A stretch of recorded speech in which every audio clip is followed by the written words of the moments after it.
Akkam jirtan kabajamtootaa fi jaallatamtoota itittuu chaanaal.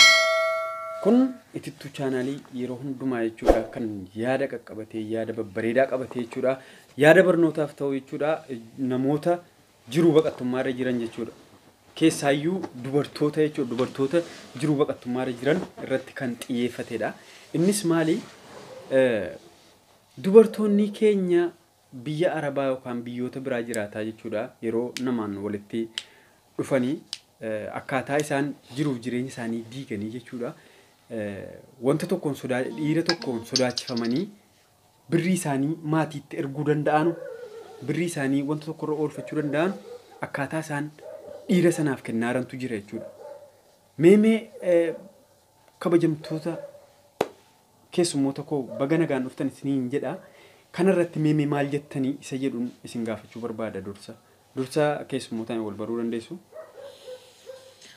Jira jirtu akkuma beekamu gaa abbaa leencooti yookiin immoo abbaa jifaar tokkoffaa. Ta'u. Toofiq naan jedhani abbaa jifaarii. Okay. Jiruun biyya ormaa kun jabduudha beektanii.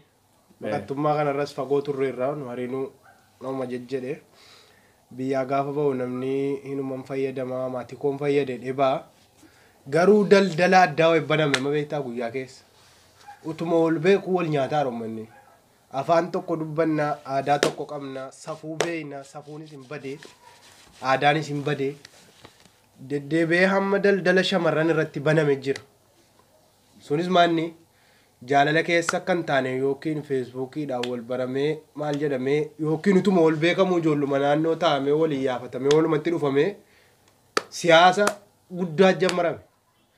Achirratti maanni siyaasni sun beektanii shamarran tokko wal jaallattee dhiira tokkoon gaafa jettu safuu dhiiftee isiinis qaama sii kana akkan taanetti isa jala qabdi viidiyoodhaan iskiriinshooppii godhatee inni iskiriinshootii godhatee taa'ee isaan isii sodaachisee nama taa'ee jiraatu jira sanaan giidoo isiitiin humna isiitiin yeroo isiin biyya namaatti gubdee maatii ofiitiin taane ofiin taane qullaa kee kanan poostii godheedhaani isiinii sana sodaadhaaf maallaqa baatiidhaan inuma ergiti waan akkasii sanatu baay'ataa jira shamarran of eeggadhaa jenna ijoolleen dhiiraas obbolaa qabdu obbolaa durbaa qabdanii haadha gannootaa keessaa baatanii maaliif waan akkanaa gootanii yaada jedhu amma beektanii kan nu qabnee dhufne. Meemee obbo Khaliifaa abbaa leencoo jechuudha abbaa jifaar tokkoffaa meemee yaada kanarratti dubartoonni keenya kana keessatti dhiibamanii jiru hamma yoonaa kan wanta sanaan jiraataa jira jechuudha hojii godhatee daldala guddaa godhatee jechuudha dhiira akkasitti jiraataa jira maanni hin qabaa akkasiin sodaachisee jechuudha kan silaa waa hunda godhachuu dandeessu akkasiin jiraataadha jechuudha. Akkuma nama horii baankiidhaaf fudhatuuti jechuudha wantichi. Mee kanarratti maal jettaa gorsa akkamii qabdaa maalirraan ka'eeti seedhu meemee? Galatoomi egaa akkuma beekamu jechuudha durseetuun dubbiin jalqabeen itittuu chaanaal sabiskiraayib godha sana boodan isinitti himaa jechuudha. Waan akkasii ilaalchisee jalqabumarraa kaafnee egaa yoo itti gallu jechuudha. Namoonni yeroo ammaa kana daldala birrii shamarran ittiin dhama'anii waan baay'ee hojjetanii rakkatanii cimanii jecha nyaatanii mana fincaanii dhiqanii maal jedhanii jennaan dhiirri immoo karaa kamiin ittiin nyaadhu karaa jira ittiin nyaatu qofa barbaadutu jira taa'eetu maal kan kana jechuudha itti qabsaa'aa bula akkamitti akka birriin harkaa baatu jara harkaa. Otuu jedhu jarri immoo namni akka ati itti murtu hin jiru onneen jaraa jechuudha dafee jaalalaan booji'ama. Gaafa dhiira jaallatan hin amanu haasaa kana yeroo dhiirri gadi itti guuraa dhaqee hin amanu dhugaatti fakkaata. Gaafa dhugaatti fakkaatu guutummaa of kennuuf akka jiruun dursee of kennisiisa dhiirri tuujana jennu of kennisiiseennaan of kennanii sanaan booda maal godha inni karoorri isaa maanni akka itti maanoo tuqsiisee bor birritti irraa fudhatudha malee dhiirri miidiyaadhaan isin jaallatu tokkoyyuu hin jiru lafa kanarra. Soba amantanii na jaallataara na jaallatanii anis nan jaalladhan jedhina Jala murree isinitti himna parsantii dhumaanuu wanti jira jedhanu tokko hin jiru dhiirri miidiyaadhaan shamarran jaallatu hin jiru lafa kanarra soba. Karaa ittiin birrii si nyaatu. Biyyatti hafe durin akkasii. Fuulleetti bakka tokkotti jaallachuun. Kanaafuu guutummaa jaraatiin itti galanii yeroo jira jaallatan suuraa naa ergi, viidiyoo naa ergi, viidiyoo itti ergaa, viidiyoo ofii ergee ka'ee fayyii haqsiisa. Isiin dhuguma seetee fuutee ilaalte kaatee fayyii haqxi kan isaa. Achii kee kan sii fudhata kan siisee godhe haqeera jedhan kakata.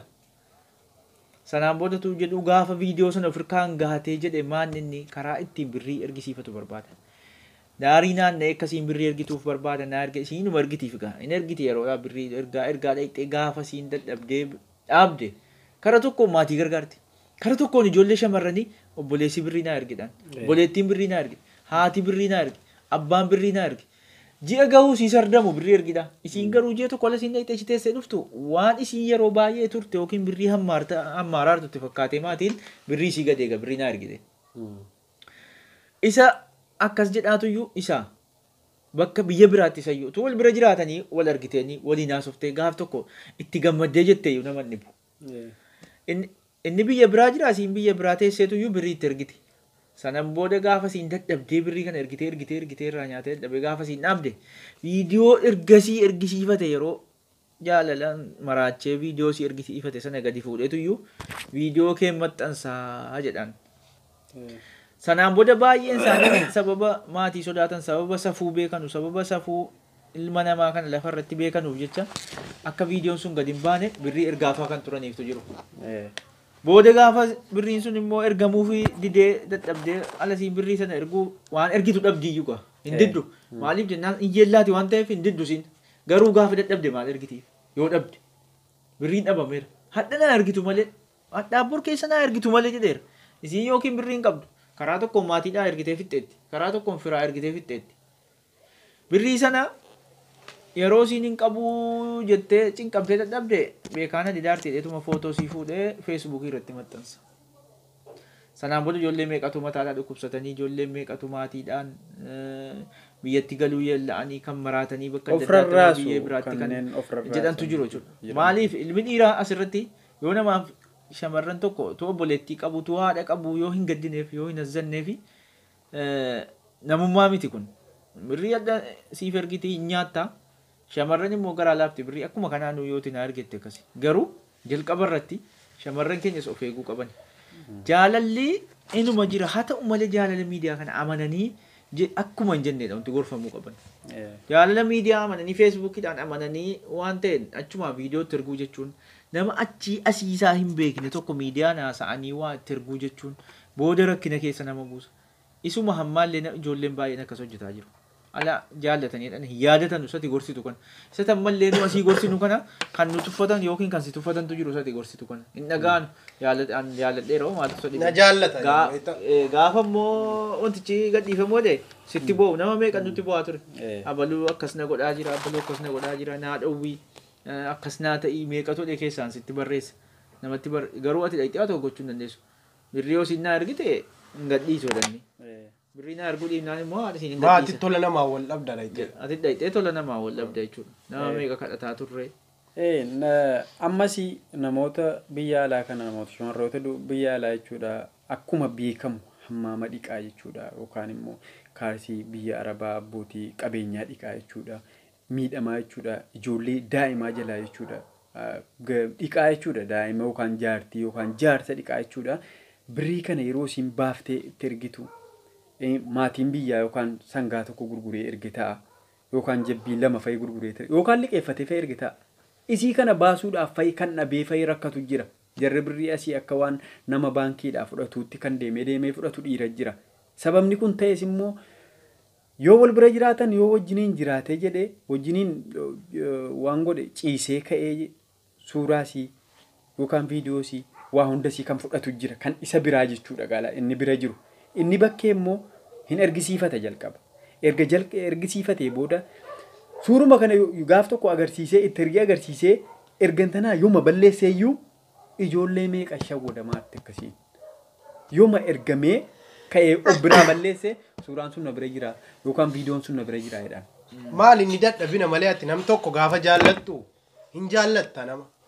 garuu nama maalummaa isaa hin beekne tokko ati FB'dhuma kanarratti argitee yookiin eessattuu haa ta'u wal jaallatu. Egaa kabajamtoota daawwattoota itittuu chaanaalii itittuu chaanaal subscribe gochuudhaan yeroo hundumaa jechuudha barnoota waa'ee shamarran biyya Arabaa irratti jechuudha dargaggoonni birrii irraa nyaataa jiran kutaa tokkoffaa asumaan xumura irraa kutaa lammaffaan itti fufu waan ta'eef subscribe godhaatii chaanaalii keenya ammaatii ta'a nu hordofaas ni